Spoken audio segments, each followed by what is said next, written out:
yang berjudul Informasi sebagai Makna Data dengan Ruang Lingkup Politik, Sosial, Budaya, dan Hukum serta Pendidikan Agama Islam. Data merupakan kumpulan serta himpunan dari bilangan kata gambar dan menjadi bentuk dalam informasi. Dalam keseharian, sering kita temui banyak hal yang terbentuk dan menjadi bagian dari data. Contohnya, kamu sedang berada di tengah pasar tradisional yang ramai. Di sana, kamu bisa melihat dan mendengar berbagai macam hal-hal seperti harga-harga sayuran yang tertulis di papan kecil, percakapan antara penjual dan pembeli, teriakan promosi barang dagangan, nama-nama produk yang disebutkan, dan nomor telepon pedagang yang tercantum di banner maupun papan promosi. Mereka semua mungkin memang belum tertata secara rapi dan cenderung berantakan. Namun, otak manusia akan otomatis bekerja untuk mengolah data tersebut dengan cara mengumpulkan antara kata-kata yang kita dengar, agar kita mengerti apa yang diucapkan, membandingkan harga-harga tercantum di papan promosi dengan merek serta toko lainnya, dan juga menganalisis beberapa penting barang yang hendak dibeli. Data-data yang kita terima ini bisa disebut dengan data mentah. Secara kita menerima data mentah, kita akan mengolahnya di dalam otak kita agar menghasilkan suatu kesimpulan atau informasi. Itu sebabnya pengertian informasi yaitu sebuah hasil dari pemrosesan dan pengelompokan dari berbagai data yang tentunya mengandung suatu manfaat maupun ilmu. Pengetahuan di dalam berbagai kesempatan seseorang akan diharapkan kepada suatu promosi, di mana kita mendapatkan data mentah yang perlu kita proses di otak. Seperti yang kita ketahui, banyak ruang lingkup yang ada di dunia ini. Ada beberapa ruang lingkup yang tentunya sangat membutuhkan informasi yang berperan sebagai makna data. Beberapa ruang lingkup biasanya membutuhkan karena pada ruang lingkup tersebut data yang ada masih membentuk mentah dan harus diproses. Prosesnya ini tentunya bertujuan agar dari data mentah yang ada dapat dipahami dan jelas tanpa adanya kesalahpahaman. Adapun ruang lingkup yang terlihat menonjol membutuhkan informasi sebagai makna adalah bidang politik, sosial, budaya, hukum, serta pendidikan agama Islam.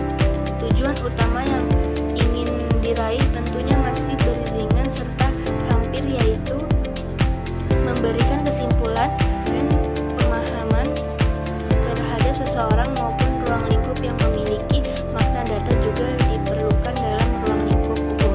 Seperti yang kita ketahui bersama bahwa di negara kita ini sering terjadi tindak kriminalitas serta kesalahan hukum. Oleh sebab itu, data yang ditemukan tentunya apabila tidak segera diatasi dan dikelompokkan, maka akan menggelubung dan tidak teratur. Dengan adanya proses tersebut, data akan lebih terorganisir dan data tentunya akan segera diatasi oleh hakim. Dari ruang lingkup yang disebutkan tadi, ada juga ruang lingkup pendidikan agama Islam yang membutuhkan informasi sebagai makna data. Data ruang lingkup pendidikan agama Islam diperlukan dalam pengumpulan data yang didasarkan kepada sumber hukum Islam. Jadi, data dari berbagai sumber Islam dikumpulkan, diproseskan untuk disampaikan kepada orang lain.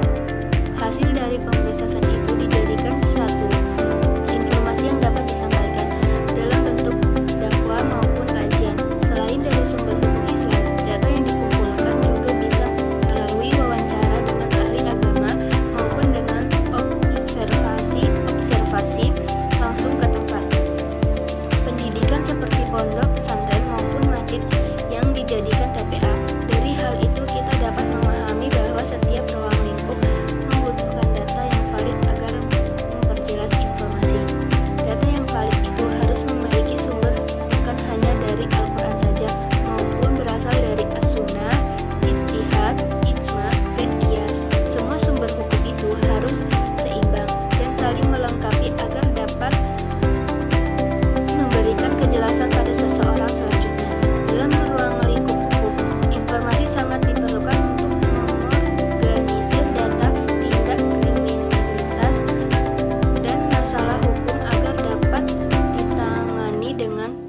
efektif dan efisien oleh hakim dengan bantuan sistem komputer untuk mempercepat proses pengolahan data. Terakhir, dalam pendidikan agama Islam, informasi digunakan untuk mengumpulkan dan mengolah data dari sumber-sumber hukum Islam, wawancara dengan ahli agama, serta observasi di tempat pendidikan agama, yang kemudian disajikan dalam bentuk dakwah atau ujian. Disimpulkan bahwa data yang valid dan terorganisir dengan baik akan menghasilkan informasi yang jelas dan akurat, yang sangat dibutuhkan dalam bentuk aspek kehidupan. Sebagai penutup, inti dari pembahasan ini terletak pada pentingnya transformasi data, masih informasi yang terstruktur dan bermakna.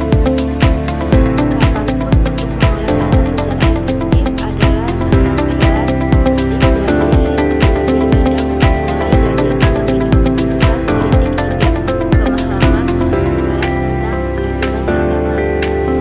Dengan mengedepankan kebenaran dan organisasi data, kita tidak hanya meningkatkan kejelasan informasi, tetapi juga memberdayakan diri kita sendiri untuk menegakkan kehidupan di dunia modern dengan lebih percaya diri dan akal.